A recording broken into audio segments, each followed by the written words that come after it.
Hello and welcome back to another episode of Redefining Moments. I'm your host Kelly, and as always, it's such a joy to have you with me today.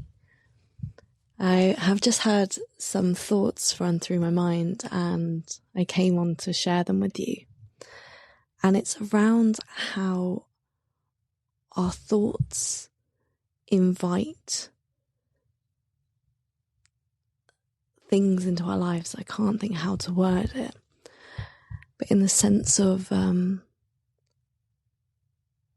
while I've been recording a few of my episodes recently, for example, I have been fearing being misunderstood or saying the quote unquote wrong thing.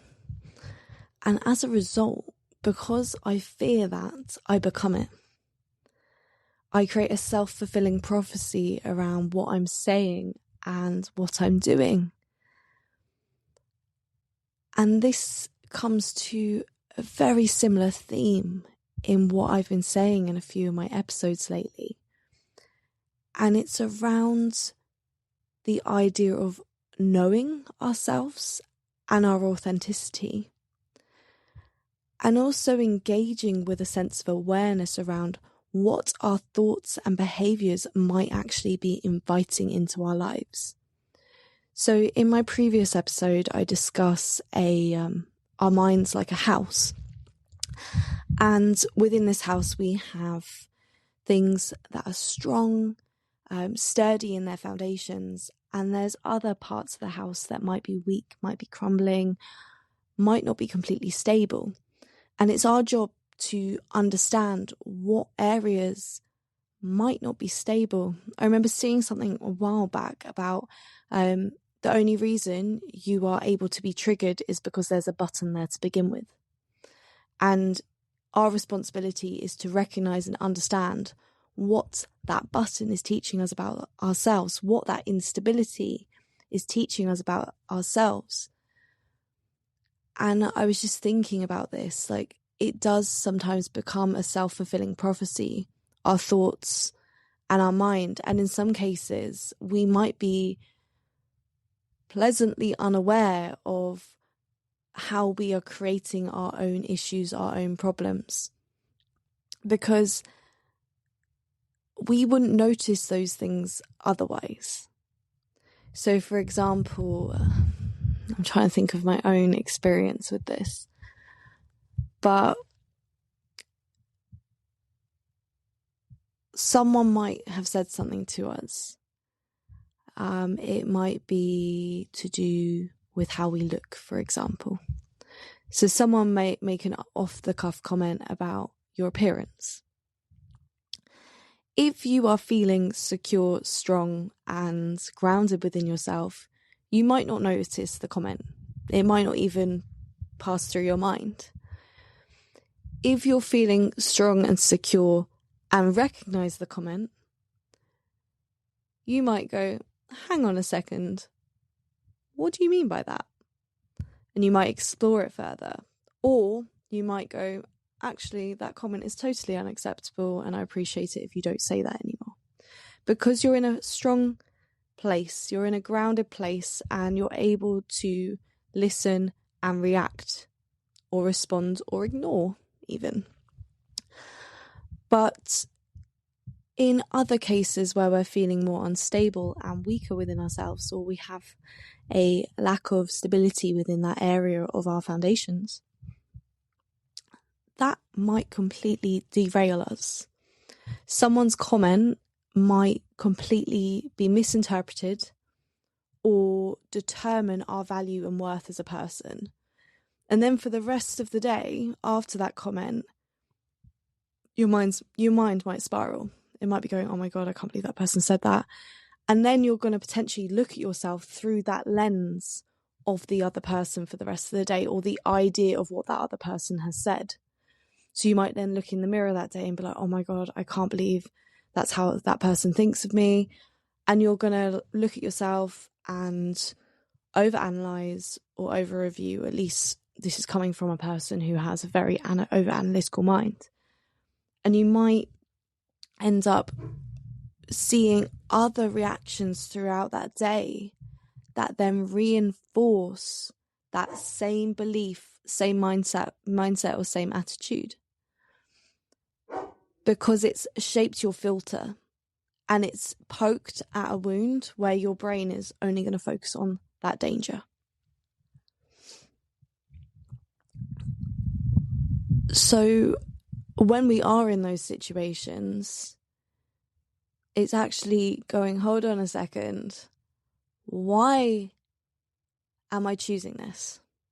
Why am I choosing this right now? If I could choose this feeling, response, or thought, is this something I would personally choose for myself? And how can I just let myself brush it off? Or how can I allow this to learn more about my response? Because quite often, especially when it comes to what we believe about ourselves and how we feel towards ourselves, if we have a low self-esteem or a low understanding of who we are, then we're going to allow other people's opinions to really influence how we feel about ourselves.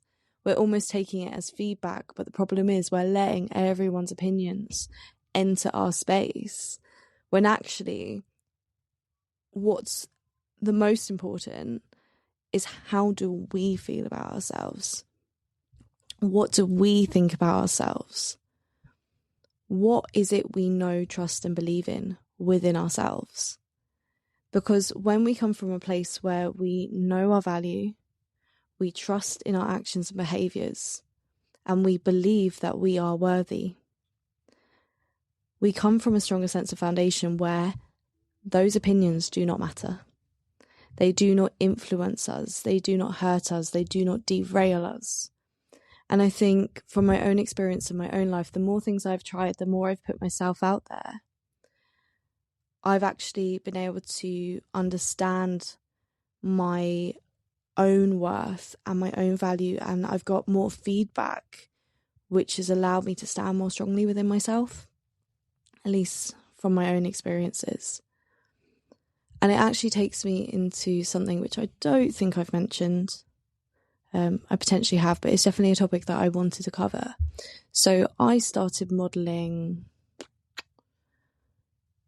probably 9 years ago now. 7 or maybe a bit less, but that doesn't matter. And before that, I thought I was extremely unphotogenic. I would go out and I would dress up and I would look at myself and then I would think, oh, I feel really pretty today. And then I'll go back and the feedback from the world didn't reinforce that feeling of being pretty. So then I thought, well, I must be ugly then.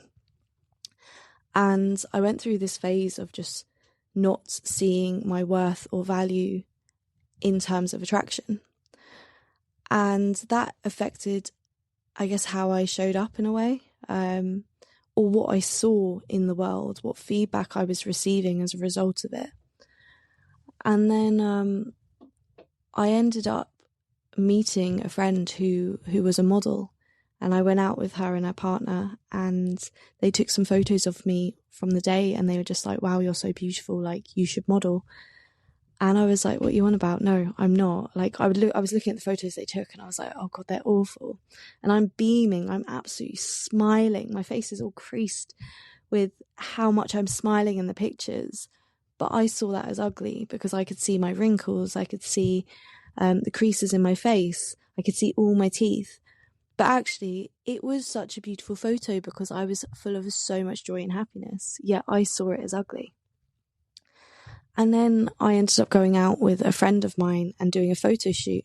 And for the first time in my life, I saw myself reflected in the photos. I saw the strength that I knew existed in the photos. And then the more I've done it, the more I've gone, well, actually, I am beautiful. But someone said something recently, which was, oh, if I had a body like that, of course I'd be a model, referring to me. And actually, my confidence doesn't come from my physique. My confidence doesn't come from how I look. It comes from my belief within myself. The feelings of certainty I have within myself, the feelings of knowing about who I am in this world and how I'm showing up. And when I believe that I am strong, confident, powerful, when I believe I can move my body to take excellent photos, when I know my skill and capability in front of a camera, and I trust that I can have so much fun in front of a camera, then I feel unstoppable. And it was the same when I did a catwalk last year. I did a runway. And I look back at the videos and I'm like, I always surprise myself. And I think that's quite beautiful, but also quite sad. But it's always so lovely to go out and do something and then look back and be like, wow, I did that. And just think, how far have I come? I've moved so far into myself as a person in such an expressive and beautiful way. And I remember looking back at these videos of me modelling on this runway, and I remember feeling in that moment so confident in my own skin, so at peace. I was just there, breathing, being myself, holding that space, owning that space. I remember moving through the poses. The music helped. There was a really good beat to walk through. It was nice and slow and calm. And I just remember walking and people are watching me and I'm not even thinking about them in that moment. I'm just thinking about, this is my space right now. This is my time to just be me. And I just remember walking and feeling the beat of the music, feeling really grounded in myself, moving, looking up, holding that space, and just feeling so calm and embodied in that moment. And it showed in a form of strength, in a form of power, in a form of elegance. And that wasn't because of how I look. How I felt internally was projected externally. And I think so many of us can learn from this, because how you feel internally about yourself will show externally, whether that's through your actions, behaviors, whether it's through your mindset, language. Language is such a big key. What are you saying about yourself? I can have conversations with some people and all I can hear is them berating themselves and belittling themselves. And there's a part of me that feels for them, because I'm like, you are worth so much more than how you're speaking to yourself right now. But some people don't even recognize it. And with myself, I don't think my internal world shows as much externally, but I can see when it shifts. So when I'm in the moment, when I'm present, when I'm feeling alive, when I'm not in a spiral,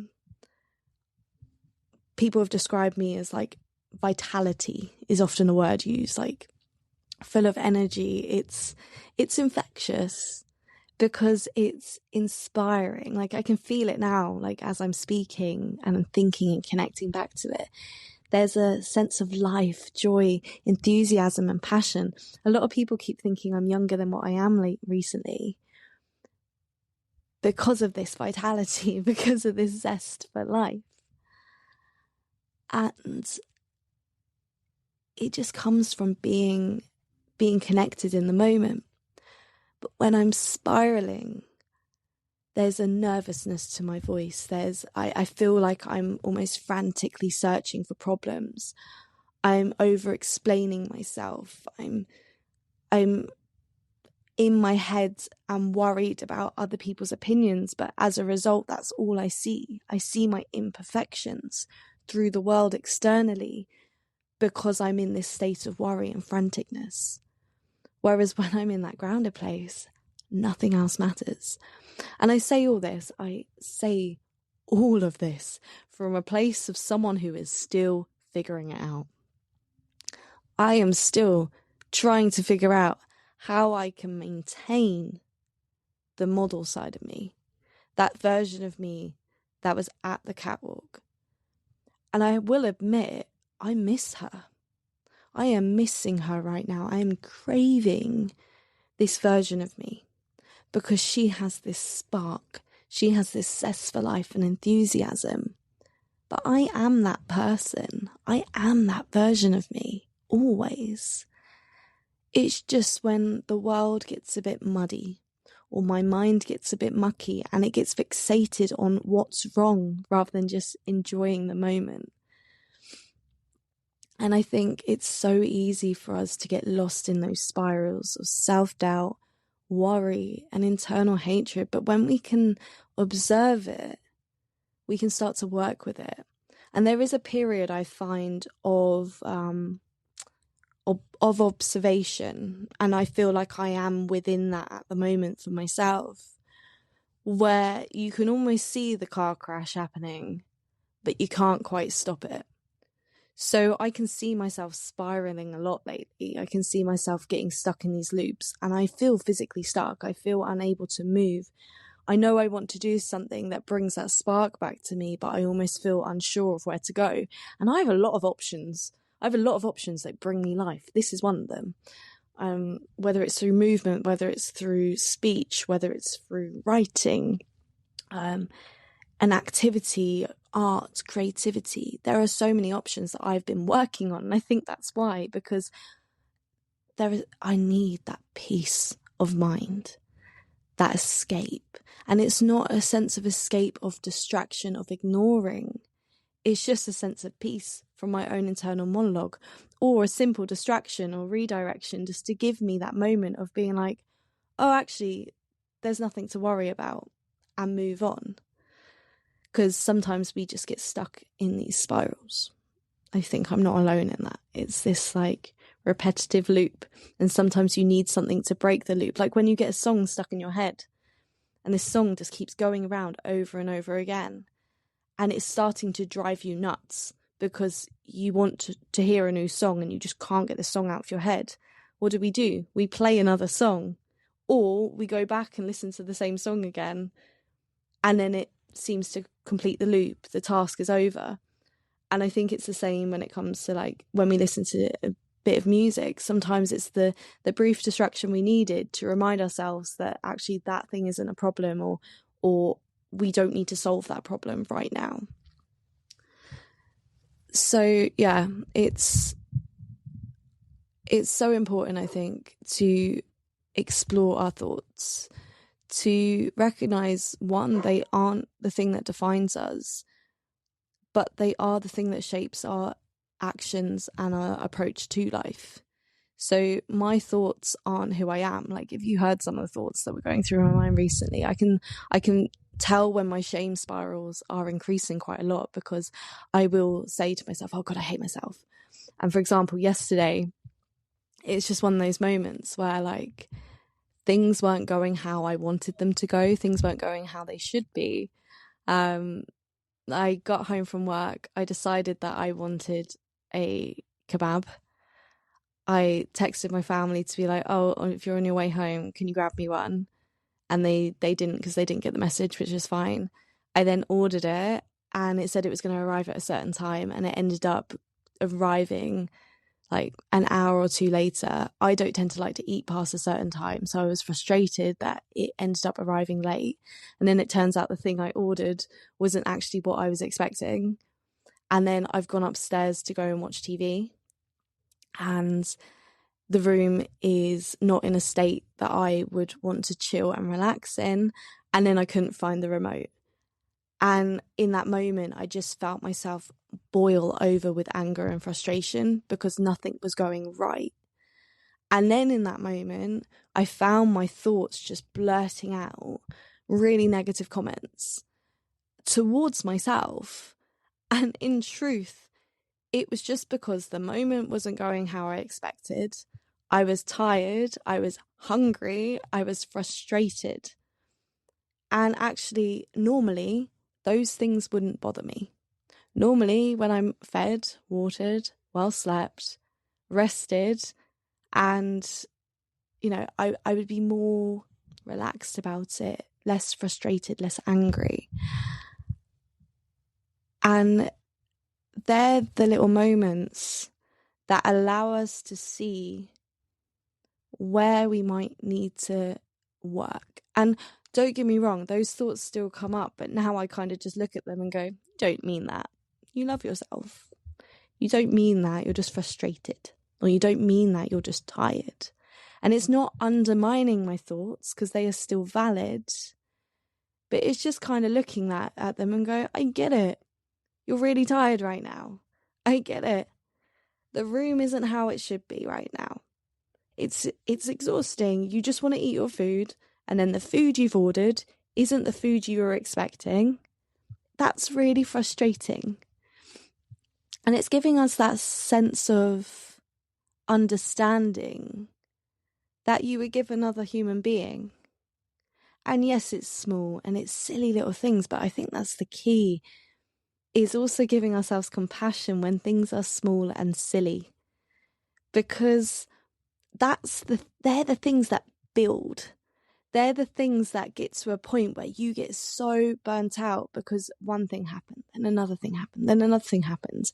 And then eventually it's piled up and you're exhausted and you're frustrated. And that's where the thoughts begin to spiral, because the world just feels heavy and overwhelming. But sometimes when we just stop and give ourselves the moment and go, actually, yeah, I'm really frustrated. I can see why that was annoying. I wanted this to happen and it didn't. And actually, I'm annoyed. And that's where, as well, when it comes to speaking with partners, I would say it can be really helpful. So it's focusing on the story we tell ourselves. Brené Brown's mentioned it, but I heard this before at a conscious festival called Into the Wild at one of the workshops. And it's where we tell each other the story we tell ourselves. So when you're frustrated, it's going, the story I tell myself is, my food didn't arrive on time. I am really hungry. I expected it to be on time. I expected it to be delivered when I was told it would be delivered, and it didn't arrive on time. And I was really hungry. And as a result, I'm really disappointed because I wanted my food to be available when I needed it to be available. And then on top of that, the food wasn't what I ordered. And I'm really frustrated with myself, actually, because I didn't spend more time looking at the website to order the food that I actually wanted. So I'm disappointed. And actually, when you're able to express that, I'm not angry at the food delivery guy. I'm not angry at the company that made my food. And I'm not angry at myself. I'm just upset about the combination and the circumstances involved within the situation. So it's just giving ourselves that patience to explore our narrative and our story. And actually, sometimes when you say it out loud, there is a silliness to it. It's like, oh yeah, like I was silly, I was hungry, I was this. It gives you that sense of like understanding, and it allows you to express what you're really feeling in that moment and put it out there. And as I said, you can do this with yourself. Like, you can look in the mirror when you're really upset and just have that moment and be like, yeah, I'm really annoyed right now. Or you can say it out loud to someone. You can text a friend and be like, oh, I'm so frustrated right now. This. And that's it. Just let it out there. But I think that's why sometimes our thoughts loop, because we end up being alone in that moment. We end up being trapped within our own thoughts and our own mind. And I found actually driving to work has been great, because I have occasionally paused the radio, paused the music, and I will have a conversation with myself. And what I find really interesting is I might start with a complaint or start with a frustration. And then the more I talk about it, the more it allows me to just access knowledge or wisdom or an inner understanding or sense of compassion towards myself outside of the problem. And I always end up feeling so much lighter, so much more vibrant and happier after I've had those moments, because it's creating that sense of action. It's creating that sense of movement of my thoughts rather than them getting completely trapped up there, because they will start to erode at us. the thoughts that are positive, that's why positive mantras do work. Think about this, for example, and I said this to a friend recently. When you wake up in the morning, what's the first thing you say? Because I've noticed recently, when I've been tired and when I don't want to get up for work, I'm like, ugh, I can't be bothered. I don't want to. I don't want to get up. I want to stay in bed. This is comfy. It's warm. I don't want to get up. And then I'm constantly repeating, I don't want to get up. So then when I'm on my way to work, I've already started that spiral of thoughts going, I don't want to do this. I can't be bothered. And then when I get into work, that then bleeds into my interactions with my colleagues and everyone around me. Whereas actually the days I'm feeling so excited and vibrant for life and really positive, I literally get up, I look out, because my bed faces the window, and there is a reason why my bed faces the window, because I love waking up to the trees and to the outside world. Like this morning, it was so foggy and mysterious, and I absolutely love that. I have my curtains open for that reason as well. But when I'm in a good mood and when I'm feeling more positive towards life, I wake up and I say, oh my God, it's so beautiful today. I'm excited for the day. I'm really happy to be alive. Like, that's kind of the conversation I start with. Sometimes it's just, I don't know, I start looping about something, and then that's when I pick up my phone and it creates this like habit. But when we start to evaluate what we're saying to ourselves, we can start to see how it actually influences our lives and our interactions. So are you someone who has more of a positive interaction with yourself, or are you someone that has a negative interaction with yourself? And then if you were to look at your day and your interactions with other people, are you someone who has positive interactions with people, or are you someone who has negative interactions with people? And also at the end of the day, have you had a good day or a bad day? How was your internal monologue at the start of the day? I know for myself, when I listen to podcasts on the way to work, or positive music, I listen to music with like positive affirmations, like words in it.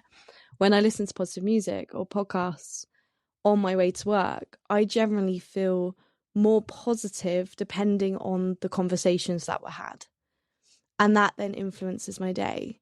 So what are we feeding ourselves, not just physically, but mentally? What news are we digesting? What words are we taking in? What is our internal monologue telling us about ourselves, our day, other people? And how is that interfering with our lives? Because if you could choose the thoughts, behaviors, or actions that you were taking, would you be choosing the one that you chose today? Would you be choosing the dialogue that you're having with yourself, for your friend, for your child, for someone you love dearly? If not, then maybe that's something to work on. So give yourself the opportunity to look more deeply, to understand what might be going on up there and how that could actually be influencing us externally. I think our thoughts are such a powerful weapon, and they can either be the weapon that's slowly eroding us from the inside out, or they could be the very thing that makes a difference to ourselves, our lives, and the world around us. So if you think you know someone or yourself that needs to look more at their thoughts, who can do with finding more compassion and love in their life, then share this with them and let me know how your thoughts are influencing you in the comments below. But I wish you so much positivity, and I really hope this episode has helped shine a light on how your own inner monologue might be impacting your happiness, your fulfillment, and your joy in life. And I hope it gives you the opportunity to be more compassionate to yourselves, let alone others. Until next time.